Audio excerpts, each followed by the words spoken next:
The Agenda with Steve Paikin is made possible through generous philanthropic contributions from viewers like you. Thank you for supporting TVO's journalism.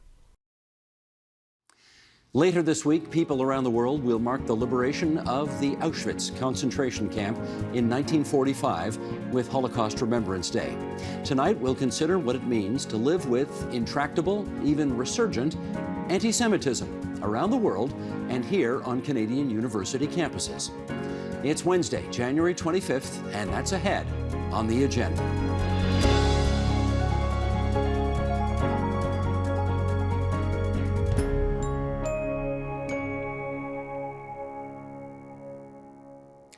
It takes about 2 minutes on social media to run across anti-Jewish attacks and tropes. Anti-Semitism has been the most reported hate crime in Ontario's capital city for several years running. Violence and vandalism have struck synagogues in the United States and beyond. And of course, that's all against a historical experience of genocide that few communities have had to face. In short, it's unrelenting. What does that do to Jewish identities and communities? Let's get into this with, in Munich, Germany, Derek Penzler, the William Lee Frost Professor of Jewish History at Harvard University. In Short Hills, New Jersey, writer Dara Horn, whose latest book is a collection of essays called People Love Dead Jews, Reports from a Haunted Present. And in Waterloo, Ontario, Robert Jan van Pelt, a renowned researcher on Auschwitz and professor of architecture at the University of Waterloo. And I want to thank the three of you for coming on to TVO tonight for what will no doubt be a bit of a difficult discussion. And just to set things up here, let's share some statistics here from a survey conducted by the Anti-Defamation League on the share of Americans who agree with 6 or more anti-Semitic ideas. And those numbers, incidentally, have risen from 11% in 2019 to 20% in 2022, almost doubling. Here is part of the list used in the survey. Jews stick together more than other Americans. 70% of people surveyed apparently agree with that. Jews are more loyal to Israel than to America. Almost 4 in 10 agree with that. Jews always like to be at the head of things. 38% agree. Jews have too much power in the business world. 26% agree. Jews in business are so shrewd that other people do not have a fair chance at competition. Almost a quarter of people surveyed agree with that. Jews don't care what happens to anyone but their own kind. 21% agree. Jews have too much power in the United States today. 20% agree. Jews are more willing than others to use shady practices to get what they want. Again, 1 in 5 agreeing. Jews have a lot of irritating faults. 19% said yes to that. Jews are not warm and friendly.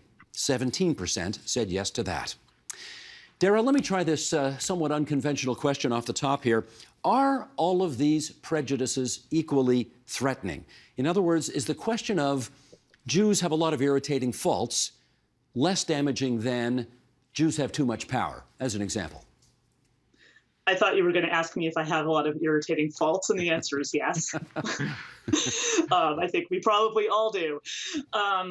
You know, I don't know that it's fruitful to go down this path of saying one of these is worse or better than the other, because what they, and you know, as a person looking at this list, I could think to myself, yeah, I have a lot of irritating faults and, you know, all these things. I don't think it really matters so much, because what this is really showing is a willingness to think in negative terms, think in terms that have been used for centuries to persecute Jews. And I don't know that one is worse or better than the other. And I think that parsing that is sort of a discussion that is a way of people avoiding the real problem, which is the pervasiveness and the openness with which a lot of people, both online and in real life, are expressing anti-Semitism in ways that were socially unacceptable, you know, even just, you know, maybe 15 or 20 years ago. And that's what I find most disturbing about this, to be honest. Fair enough. All right, Derek, come on in then and tell us whether you think there is some, and I use this term advisedly, is there some unifying logic behind all of these different categories? Well, the unifying logic, and it might be something that Jews believe about themselves, is that Jews are, as the book of as the book of Esther puts it, a certain people, and a people that again, in the biblical language that keeps unto itself. I mean, this is language that Jews, again, have used to describe themselves. And I would say that there is a difference between the kind of mild and usually quite benign judgments that people make about others. And we go through our lives with these thoughts about other people, and only under certain circumstances do they metastasize and do they become hateful and violent. And what we need to think about is why it is now that a whole host of feelings about Jews that are quite common in the United States. I mean, in 1964, 30% of Americans actually said yes to the question about Jews having too much power. So the anti-Semitism at that time was in some ways worse than it is now.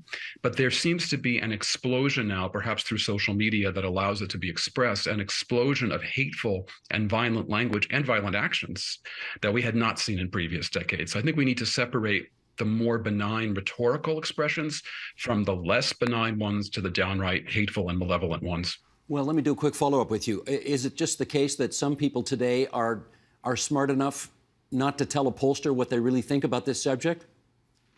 There is what they call the social desirability bias, that people won't want to say what they really think, and it's always possible when you do a poll about hatred that people want to admit what they really think. But there has been some polling work done at one particular university campus in California that found all kinds of clever means to compensate for that, and came up with figures that are not comforting, but I think are a little bit less disturbing than the ADL survey indicated. Gotcha. Robert Young, you are a scholar of the Holocaust. The liberation of Auschwitz is nearly 8 decades in our rearview mirror right now. And I wonder whether the shocking realities of that have dissipated enough over the ensuing 8 decades that it has, in some respects, enabled a new hostility towards Jews to be possible. Yeah, I think that that you're absolutely right to say that between, let's say, 1945 or maybe 1950, and certainly the year 2000, the shadow of the Holocaust made it socially unacceptable, at least in the Western world, to express anti-Semitic ideas. And it would make you an outcast. And that has changed, I think. And that is, I think, part of the fact that many other that almost any discourse right now goes. I mean, there is no sense anymore of proper behavior in general. I think that is a problem, that the social codes that we used to have as a society have largely disappeared. So that also has, in some way, I think, removed the lock on that box. The other thing is, but I also think that the people who have been teaching the history of the Holocaust and who have been thinking that Holocaust education would be a solution, would be a means to fight anti-Semitism, I think have been in error in general, that knowing about the Holocaust, knowing about earlier persecutions would in some way create a wall against anti-Semitism. And the reason is simply because there are many kinds of anti-Semitisms. After 1945, all those anti-Semitisms were in some way put together in one that immediately basically leads you to the train station where the train waits to bring you to Auschwitz. And that was factually wrong. I mean, this is not how what the history of anti-Semitism, at least in my view, teaches us. So I think that we need to start also to distinguish between different anti-Semitisms, which one is the one that is socially, I would say, disturbing, and which one ultimately has a kind of genocidal dimension to it, which is a clear and present danger, I think, for the Jewish people in general. Dara, can I follow up on that education angle? Because that's got some currency in the province of Ontario, where we're coming from.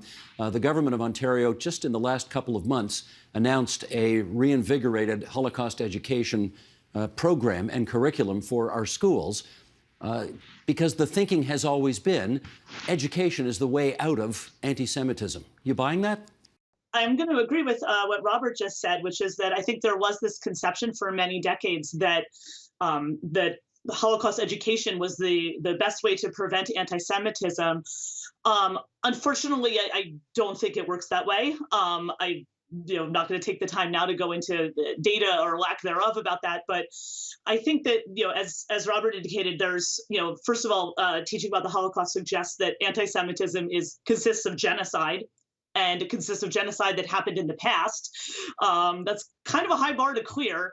But I think the other problem is that we're dealing with ignorance, not just about the Holocaust, but anything having to do with Jews at all. So if you think about what does it say, let's say in a high school history textbook about Jews, there's probably a chapter about the Holocaust, and we all are glad that that chapter is there, but there's probably nothing else. And because the Jewish population in North America is so small, although larger than many other parts of the world, most people really have no way of learning about this group of people. There's this basic lack of information just about who Jews are.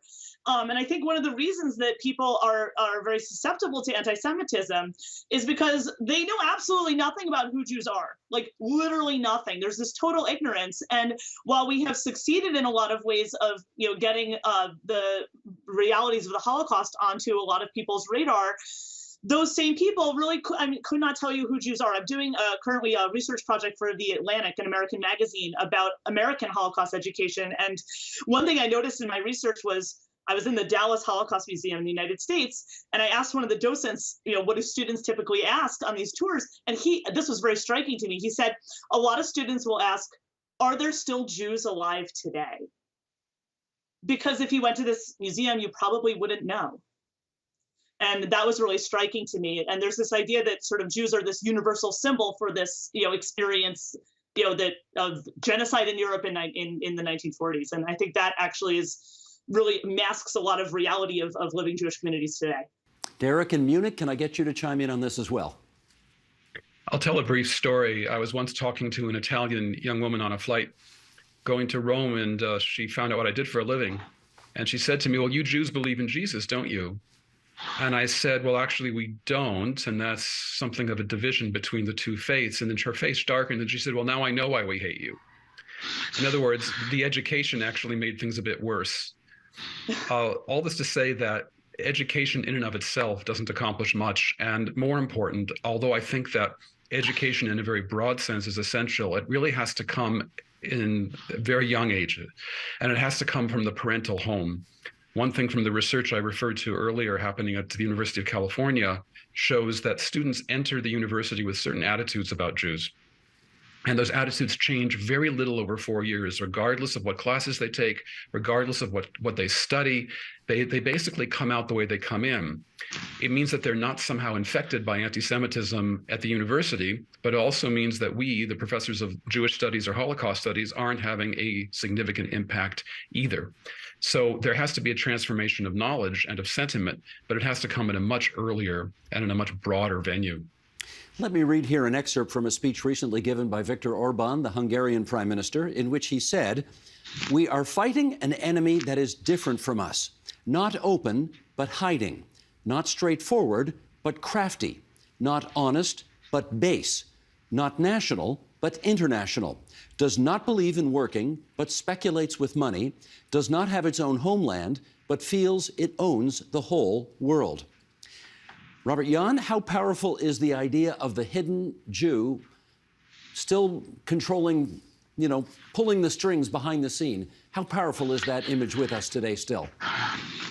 I would like to distinguish between maybe the hidden Jew, the all-powerful Jew, the Jew, or Jews in plural. I think that's an important, kind of an important difference historically. Certainly since the early 19th century, beginning with a German philosopher called Fichte, there has been this idea that Jews are a state within a state, that they belong to another country. They have two nationalities, basically, that of the nation state and a kind of Jewish nationality. Of course, this is a reality that is that many people today have. They have two or three nationalities. It has become quite common today. It didn't used to be common, let's say, before 1945. But in these earlier phases, when anti-Semites talked about Jews, they always talked about a plural, which means that there was still an assumption that these were people, that these were people that can be disagreeable. They can be people who are smarter or more dumb or more crafty than other people. But it is about individuals. a very dangerous modification was created in the early 20th century, and this really distinguishes Nazism from Nazi anti-Semitism, from earlier anti-Semitisms, is that the Jews plural becomes the Jew, the singular kind of embodiment of a people, of a spirit, of destruction, and so on. And I think that if we're talking, so when I'm listening to statements, the first thing I try to pick up is, do they talk really about the Jew or the Jews plural? And I think there's an important distinction in that. I think that when we talk about Hungary and Orban, in some way, of course, many of the ideas are focused on a particular individual, George Soros, who in some way has become a symbol of the Jew. And so I think it's actually quite dangerous, the language that Orban uses. However, I tend to be an optimist about these things as long as I don't hear another word in the speeches that are given, and that is, we have a Jewish problem which demands a solution, and ultimately a final solution. As long as that doesn't enter into the discourse, I think there is still hope. And the train is not yet leaving for Auschwitz. Well, Dara in New Jersey, let me put the Anti-Defamation League's numbers to you again on this.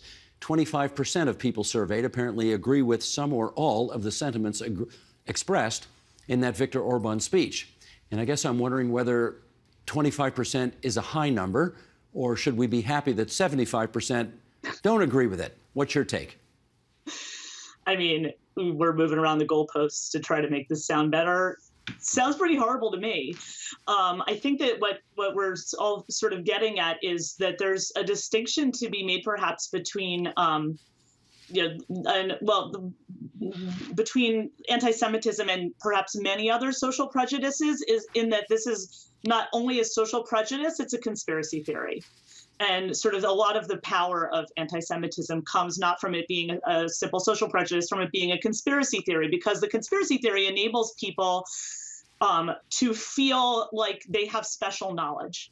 It feels empowering to a person who doesn't know something, and then they feel like they've been let in on some sort of secret. It enables a person to feel like they're punching up instead of punching down, that they're speaking truth to power instead of spreading lies. And that's sort of the durability of anti-Semitism. And I think that what we're seeing also is that there's this, that's also, unfortunately, the kind of thinking that is very easy to spread with social media. This idea that you're sort of being entered into this, secret, cache of information that other people, haven't discovered yet or something. And I think that that's why, we talked about, is education the answer? Derek pushed back a little bit about that. But I want to suggest that actually there's, I think that another mistake perhaps that's been made in North America when we try to teach people not to be bigoted. We often take this approach where we say, see this group of people over here who you might be inclined to be bigoted against. You shouldn't hate those people because they're just like you and me. They're just like everyone else. And what Robert said earlier about, this goes back to these German philosophers thinking that the Jews were this sort of nation within a nation. It's way older than that, because it's even mentioned in the biblical book of Esther. The same claims are being made. And what I think is sort of interesting about this, and this came up a few times in this conversation about Jewish distinctiveness, is that the problem with trying to make people not bigoted by saying you shouldn't hate these people because they're just like everyone else is that Jews spent 3,000 years not being like everyone else. And I think that maybe we need a new approach in living in pluralistic societies, which shouldn't be to sort of say the reason you shouldn't hate someone is because they're exactly like you, and maybe instead encouraging curiosity about our differences, because otherwise what we're really doing is asking people to erase those differences in order to be participants in society. Derek in Munich, there's a lot to unpack there. You want to do some unpacking? Well, I'm thinking about my time living in the United Kingdom, where I encountered, I would say, somewhat higher levels of anti-Semitism than I've encountered in Canada and the United States. But I also encountered much higher levels of curiosity, genuine curiosity about Jews, of the kind that Dara is referring to, where people would, I'd be in a train reading a book about a Jewish topic, and someone would say to me in their English accent, peeling out, "Are you a Jew?" And I would say, "Yes, I am." And they would say, "I've never met a Jew before." and we would have a conversation. And in that case, it wasn't like the Italian woman on the plane. It actually went very well. So I encountered both, because there are such a smaller Jewish population in the UK. So you can have curiosity about Jews, you can have hostility about Jews. They can live side by side.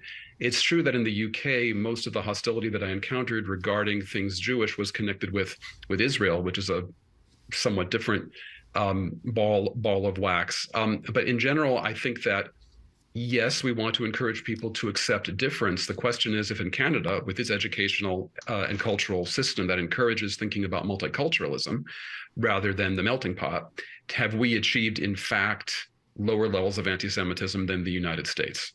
I'm not sure about that. Well, since you've raised Israel, Robert Jan, let me go there with you now. You know, of course, that many people say, I don't dislike Jews. I'm not anti-Semitic. I'm just very critical of Israeli policy, and I don't like the ... government that they have there right now. How legitimate is that?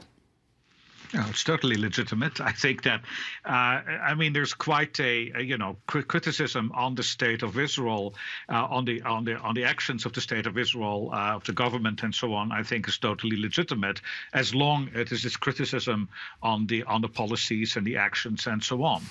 I think that the problem typically comes in when the question is raised if the state of Israel has a right to exist.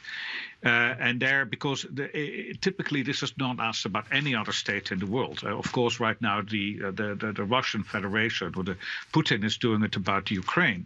But typically, only until recently, the only state whose right of existence was not generally agreed upon was the state of Israel. And I think that there is a kind of legitimate case to be made that that quite often anti-Semitic motivations are basically behind that questioning of the state of Israel. So yes, there are right now various definitions of anti-Semitism around. One that's very well known is created by the consortium of nations that are involved in Holocaust commemoration and research.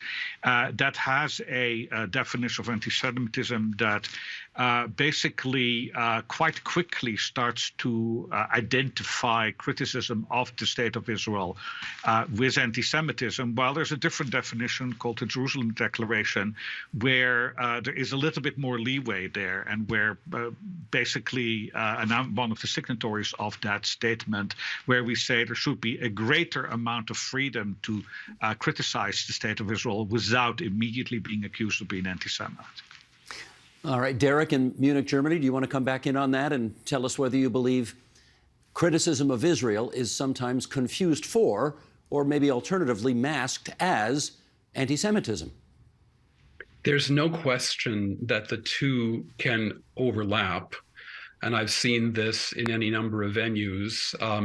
And again, public opinion polling has shown that there are times where people who express the one set of views can be associated with the other. But the correlation, although present, is weak, or at best modest. And it is astonishing that something like, according to one survey, 70% of people who express very strong negative views about Israel are actually not supportive of any anti-Semitic statements per se. So of course there's an overlap, and we can find it, and it's a very visible and audible overlap from social media, from the internet. But whether we're looking on the anecdotal level at our own experiences in the classroom, for example, or with our colleagues, or on the much broader social level through, again, public opinion polling, it's clear that there are many people who are disturbed by, concerned about, even quite angry at Israel, but who are not anti-Semites. And we can also, by the way, look at people who are definitely anti-Semitic and quite supportive of Israel. I've come across this in the United States, and I certainly came across it in Hungary, where I encountered people who were far right-wing nationalists who were definitely anti-Semitic, but they loved Israel, which they saw as an example of an ethnocentric state surrounded by hostile neighbors. So they didn't like Jews, but they were very fond of Israel. All this to say, then, we have three different kinds of groups, and we should not conflate even people with very strong negative feelings about Israel with anti-Semitism, pure and simple. Dara in New Jersey, can I get you to weigh in on this as well? Yes. So I think that there's absolutely a large academic discussion one can have about the way perceptions of Israel play out, and a higher level in terms of like discussions about foreign policy and things like that. That's not what I'm hearing about from, for example, my Jewish readers. I spent the past year traveling around the United States and Canada, speaking with readers about my book. I've been actually very encouraged by the responses of it from non-Jewish readers. I've discovered there's so much more ignorance than malice. That's very nice. But I want to sort of just say something about the way this is expressed.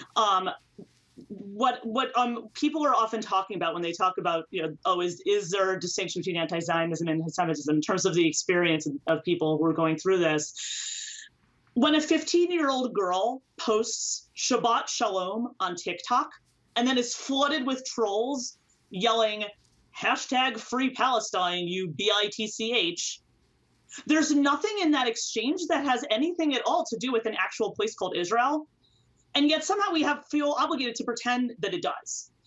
And there's, when a synagogue is spray painted, Zionist pigs, somehow we have to pretend that that's a conversation about Israel.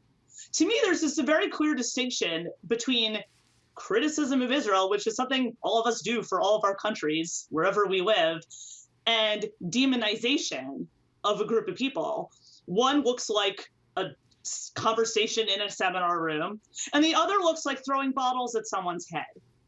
And I don't really understand why we feel obligated to pretend that those two things are the same. Derek in Munich, do you want to come back on that? I don't think we are. Anybody in their right mind would say they're the same.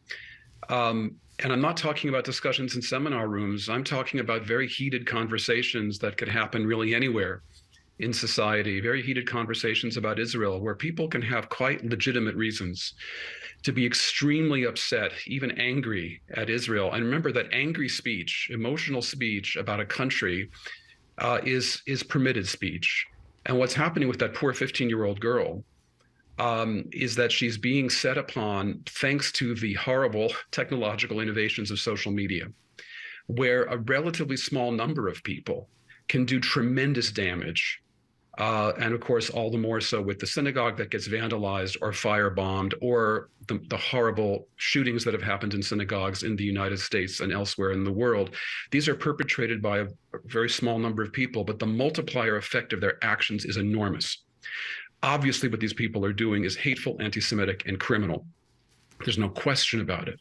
The question is, what do we do about the language about Israel, which is admittedly at times intemperate and unfair? People have a right to be prejudiced in that sense. People have a right to focus on certain parts of the world more than others. That's just, we simply can't pay attention to all social evils equally.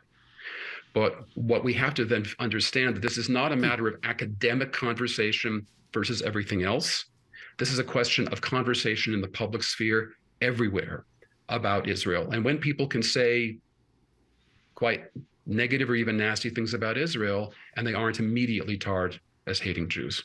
I think we could do several follow-ups on this angle here, but I'm mindful of the clock and the other things that I think we still need to get to. So I'm going to move on, and Robert Jan, bring you in on this. And again, I want to go back to the ADL study. Around 20% of Americans believe that Jews have too much power and influence. And I wonder if you believe, and again, a bit of an odd question, but here we go, are Jews too visible in some aspects of society for their own good?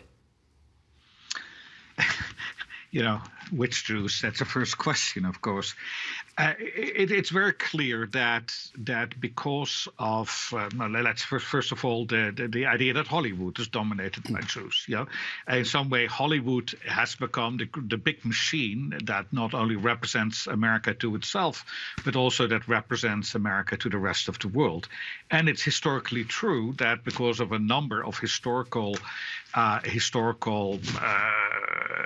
confluence of different facts, that Jews had at a certain moment and continue to have, individual Jews, that they have quite important impact on basically the goings on in that town.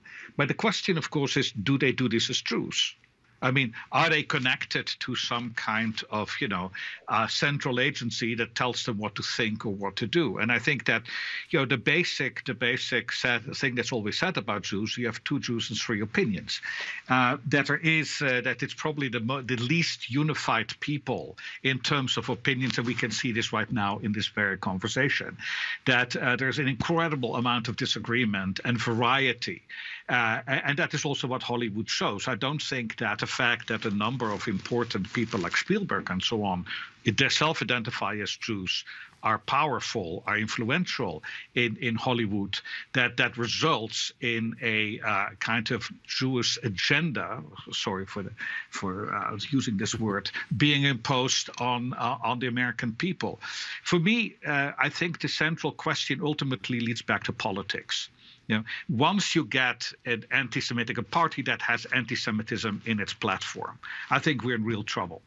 Now, I can say safely that in the United States, and even in the current condition, with the current Republican Party and the current Democratic Party, I do not see that anti-Semitism is actually a part of their platform, and that it as such would gain them any voters. And so ultimately, I do think that, yes, Hollywood may have some really interesting Jewish people working there and helping to shape American public opinion, but I think ultimately they're reflecting an image that America is right now back to themselves and not a Jewish kind of agenda. Dara in New Jersey, can I get you to weigh in on that impudent question of whether Jews are too visible for their own good? Well, to the sort of, Jews control Hollywood, I mean, certainly what Robert said is very accurate. There are historical reasons why there's lots of groups of people who are in lots of different places. There are a whole lot of Mormons in the CIA. Apparently extremely disproportionate numbers of Mormons in the CIA. There's a historical and specific cultural reason for this. Many young Mormons go on missions overseas and become fluent in a lot of languages that a lot of other people aren't fluent in, and that's why. There's historical reasons for this Hollywood situation, which is also quite exaggerated, and as Robert said, not really people presenting as Jews. This question of too visible for one's own good is very interesting when you consider that the vast majority of violent anti-Semitic attacks, certainly in the United States, are on people who are visibly religious Jews. So we're talking about, for example, people in the Hasidic community. That's the vast majority of people who are likely to be physically attacked. And I think that there's, and so if that's what we were talking about in terms of visible, what we're then really saying is that the way to avoid anti-Semitism is to not be Jewish. So in my book, I talk about two forms of anti-Semitism, one of which is like, an eliminationist anti-Semitism where the goal is to kill everybody. But there's another form of anti-Semitism which has persisted through Jewish history, which is a demand by non-Jewish societies that Jews erase themselves. And this can come in a lot of different forms, but one form is this sort of idea that many people have that, Jews have to sort of not present themselves as Jews in public. I find that incredibly insidious and destructive. It's interesting, Derek, in Munich, that basically every other cultural group is not only permitted to, but certainly in Canada, encouraged to wave the flag, if I can use that expression, on their background, their culture, their customs, their clothing, their appearances, their music, their food, their dance. Not necessarily so with Jews. How come? Well, it's because, again, to get back to Fichte and to get back to the dilemma facing especially European Jews in the 18th through 20th centuries, that Jews were in environments that were not multicultural, they were not pluralistic, and they, being white, and Jews in European history were considered white or white-ish, there was an opportunity for acceptance. But I agree with Dara that it came at a cost. It came with a certain expectation in many cultures that Jews would acculturate or even assimilate. When Jews came to the United States, they also encountered prejudice, although it wasn't as bad. And I think that we are in a situation in the United States where Jews can indeed celebrate their culture, their food, shards of the Yiddish language, and so forth, with pride. I think the same thing is true in Canada. But I think that there's been a much greater burden that Jews have carried really for the last 250 years of the possibility of assimilation and the consequences of not assimilating. The consequence being discrimination, persecution, and persecution of the most horrific kind in the 20th century. This is a trauma that Jews carry with them, to the extent that, and Robert Jan would know better than any of us, that there were Jews in Central and Eastern Europe after the war who refused to even tell their children they were Jewish. This was often in the communist countries. And the children would only find out when their parents were on their deathbeds or after the parents had died. So eager were the Jewish parents to hide their Jewishness from their children, to save them from what they saw as a burden. This is something that I think is largely unique to Jews. Robert Jan, we're down to our last 30 seconds here. And of course, one of the reasons that we are doing this discussion is in the hope that by having it and having as many people as possible watching it, it will have some influence on those that are anti-Semitic, maybe to turn them away from it. Is that a pipe dream? You always have to believe in the possibility that a person changes their mind, but it is of course very difficult. But by experience, I can say I've changed my mind about other people, and I certainly think that at a certain moment, it all is about getting to know a Jewish people intimately.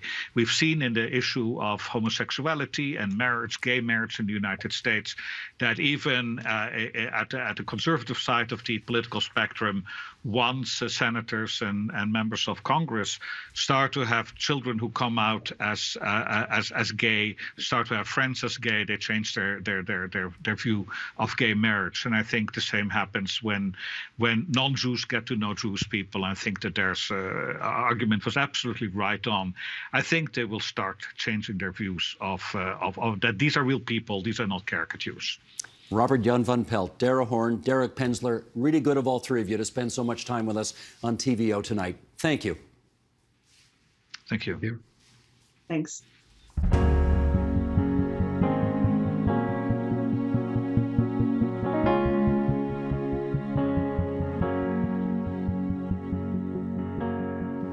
Reports of anti-Semitism on university and college campuses are not new, but that they seem to be on the rise as they are in the wider population, well, that's cause for concern. How does it affect students and campus life? To help us understand this better, we're joined by two Stand With Us Canada Emerson Fellows. In Montreal, Quebec, Mitchell Horwood, a student at McGill University who is also a senior fellow with CJPAC, the Canadian Jewish Political Affairs Committee. And here in our studio, Yishai Dishi, a student at Toronto Metropolitan University and president of the Jewish fraternity AE Pi at TMU. He's also a VP of Israel for Hillel, TMU. Also with us, Malka Daniels, a student at Toronto Metropolitan University who is president of Hillel, TMU. And it's great to have you two here in our studio. And Mitchell, nice to have you on the line from Montreal, Quebec. I want to start, where are we going to start? Yishai, I want to start with you. Sure. Unless you are Orthodox Jewish and you dress in a particular way, Jews are not necessarily very recognizable when they're wandering around campus. You, however, are wearing a kippah. You're wearing a head covering. So you are identifiable as Jewish, and therefore I wanted to start by asking, is that ever an issue for you? It has been in the past, absolutely.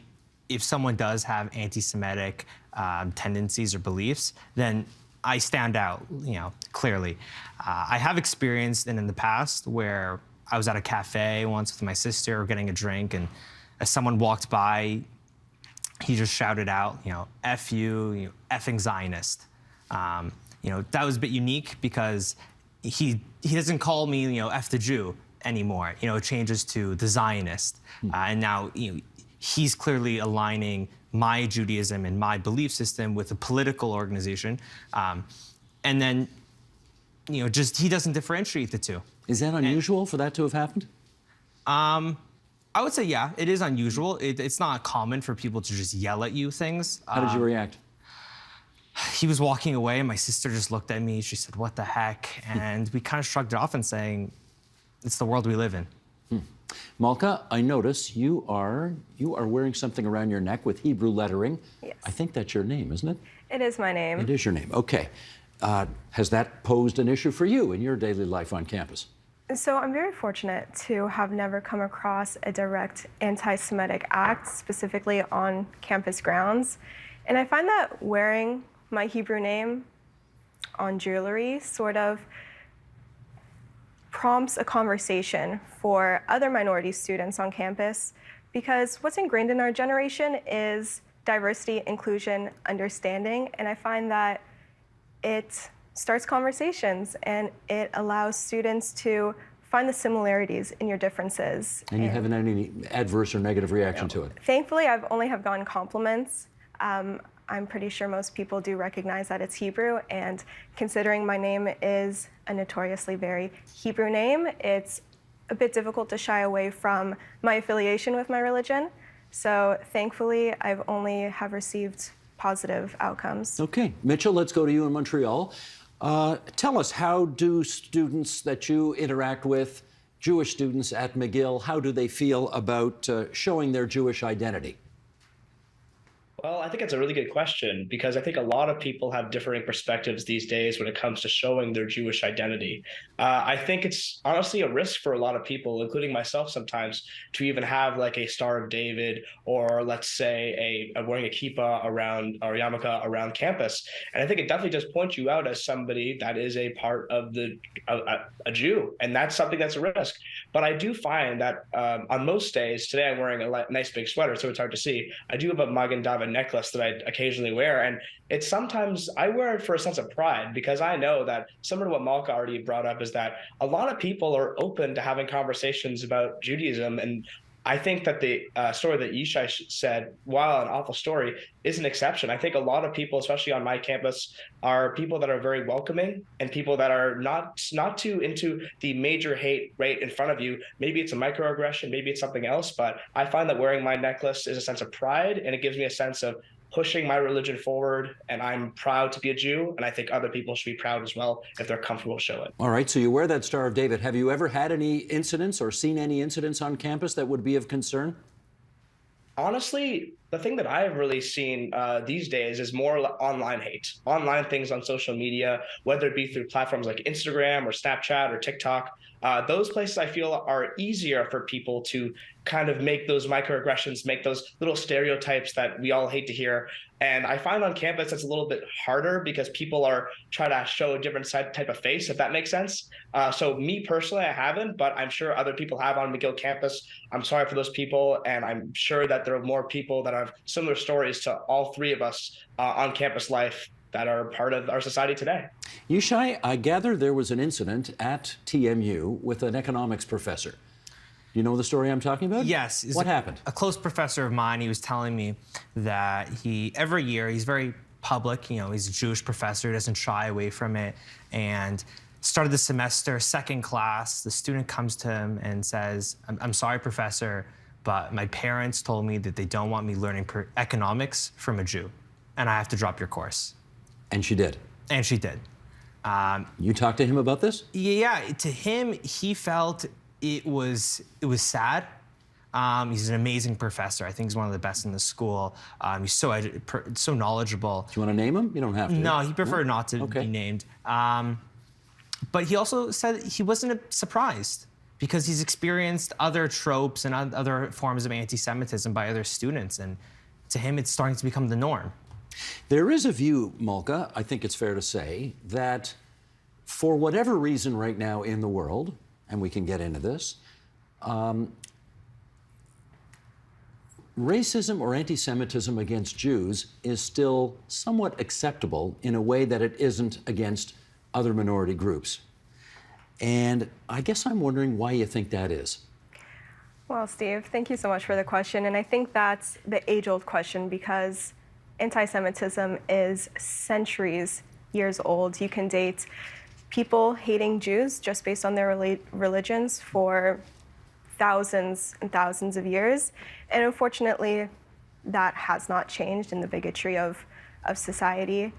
Why I think that is, I'm not too sure. Unfortunately, I think a lot of the times, if people were to voice against anti-Semitism, they'll go hoarse, Acts against anti-Semitism occurs so frequently, probably the highest rate of hate in Canada is against the Jewish minority.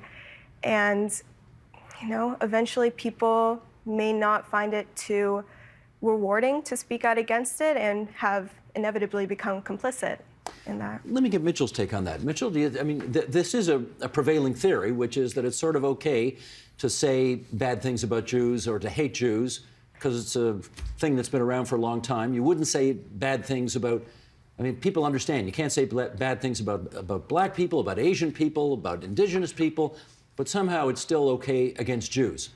That's the conventional wisdom. What do you think's behind that? I think a big part of it is that people assume that people that are Jewish, because they're not a visible minority as an Asian person or an African American, they just assume that we have a different type, like a different status on the pole of discrimination, just because we can kind of blind out in a way and just pretend to not be a Jew. But that's not true, because a lot of people, even if you aren't visibly showing a yarmulke or visibly showing a Star of David, can practice Judaism in different ways. And I really think that attitude is completely unacceptable. We are all people that deserve to be treated equally. Yishai, you got a theory on this? Yeah. I think throughout history, there's really been three main types of anti-Semitism: political, religious, and conspiratorial.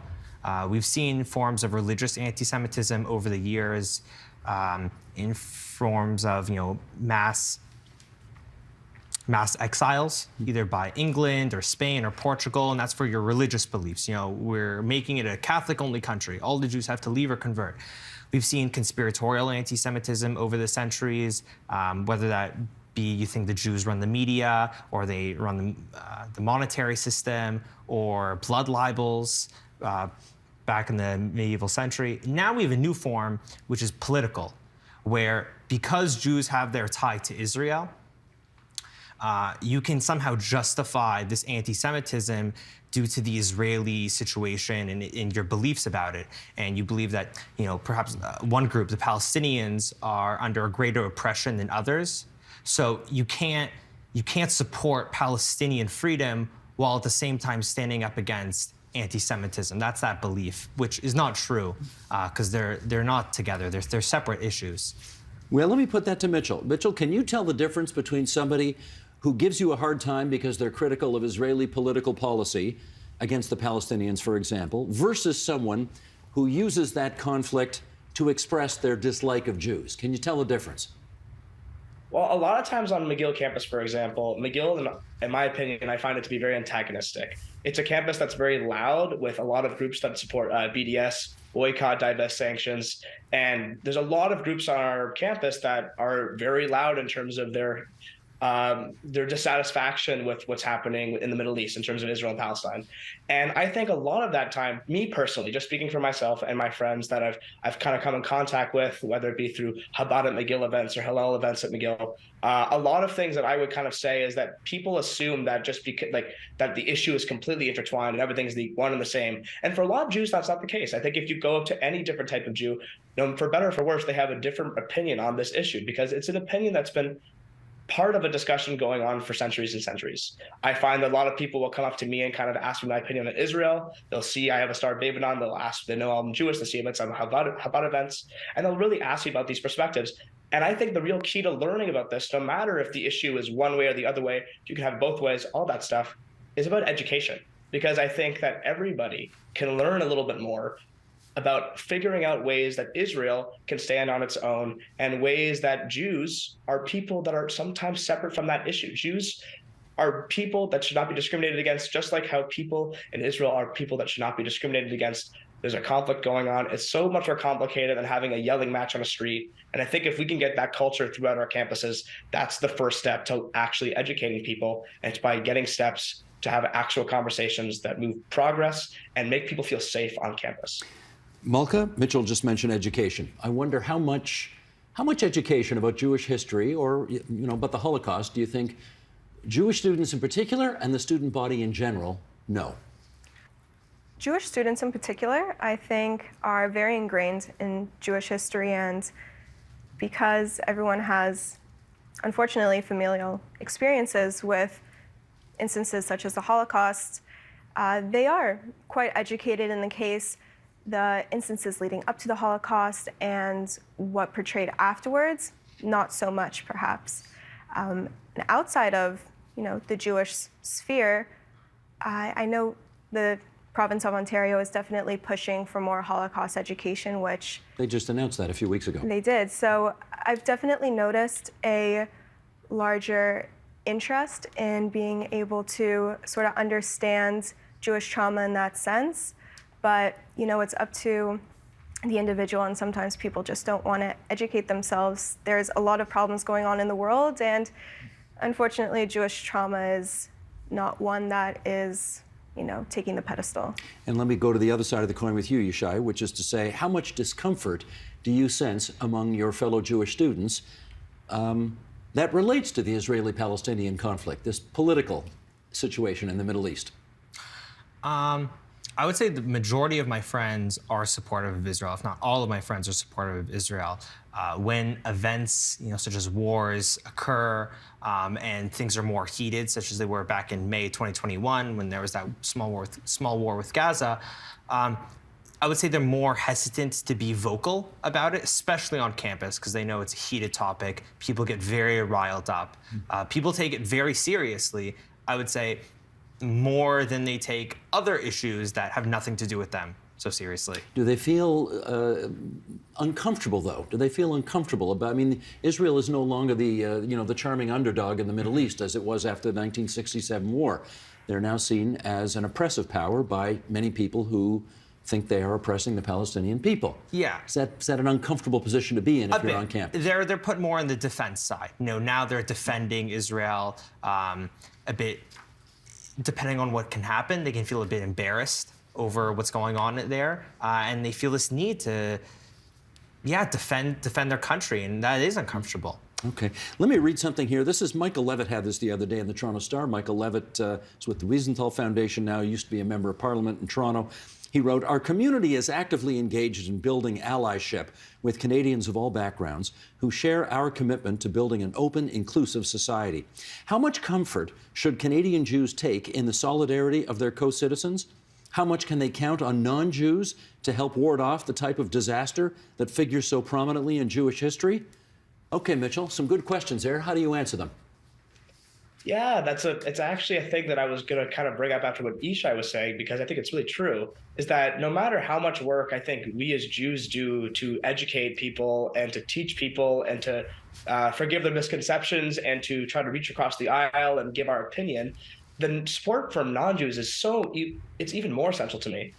For example, I live with two non-Jewish roommates here at McGill University, and with my work with Stand With Us as an Emerson Fellow, I've been putting on events where I table across McGill University. I'll have a table out and I'll be talking about Israel. I'll be educating some people by giving them pamphlets and things like that.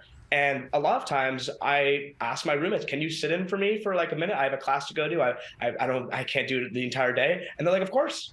And by having non-Jews interact with people about issues that are like Israel, which are so key for Jews, but also key for non-Jews, just because it's going on in the world, those little moments like that make me so proud, because it shows that you don't have to be a certain group to support a certain group, no matter what the issue is. Just because I'm not African American doesn't mean I don't want to support African American rights, and it goes the same for every issue. And I think having issues like Israel and Judaism and anti-Semitism, getting that support from non-Jewish people is even better, and it makes me so happy, because it just shows that with education and with lots of cooperation, we can actually make a real difference by reaching across the aisle and teaching our friends that may not be Jewish about issues related to anti-Semitism. Malka, how much allyship do you see on TMU campus? TMU has definitely ingrained deeply in their culture allyship, inclusivity, diversity, and even within the sphere of Hillel TMU, the Jewish students at TMU, we work hard to not only represent ourselves, but the intersectionality of ourselves. So just because you're Jewish doesn't mean you can't identify as a person of color, as well as part of the LGBTQ+ community. And the solidarity between those different communities is also within our own community. So we definitely are pushing for rights of inclusiveness, and you see that on an administrative level as well as a student level. But inclusivity is, I would say, the deep pillar on the TMU campus. Let me ask Yishai about that. Do you have a sense that the administration, that the faculty at TMU is onto this issue and wants to be helpful in resolving it? I haven't really seen that so much. I remember in the past 2 years when a lot of bigotry was coming up against stopping Asian hate and Black Lives Matter, the school was very prompt in putting out messages of support, of solidarity with all of those students on campus. I even remember seeing a message from the student body about those students celebrating Ramadan and wishing them happy holidays. I never really saw that for anti-Semitism or any warm wishes for Jewish holidays. Would you like to? When anti-Semitism was on the rise, as it was, a year ago, and it still is, yeah, I think it's words of comfort of knowing that we stand by you. You shouldn't be afraid. You should be proud, and that obviously any form of anti-Semitism is unacceptable on campus. Do you find it odd in 2023 that you, as a Jew, occasionally feel uncomfortable on the campus of a major university in downtown Toronto? I should find it odd, but I've also kind of become used to it, and it's not so surprising to me. And I understand my place in the world, and I understand, Israel's place in the world, and I understand how people view it and how they view me because of it. So I may not like it, but I've definitely become used to it. That's probably not a good thing. Probably not, no. I want to thank the three of you for coming on to TVO tonight and sharing your views about this rather tricky subject. Mitchell Horwood, McGill University in Montreal, Malka Daniels and Yishai Dishi at TMU here in the capital city of the province. Thanks so much, you three. Thank you. Thank you. Thanks so much.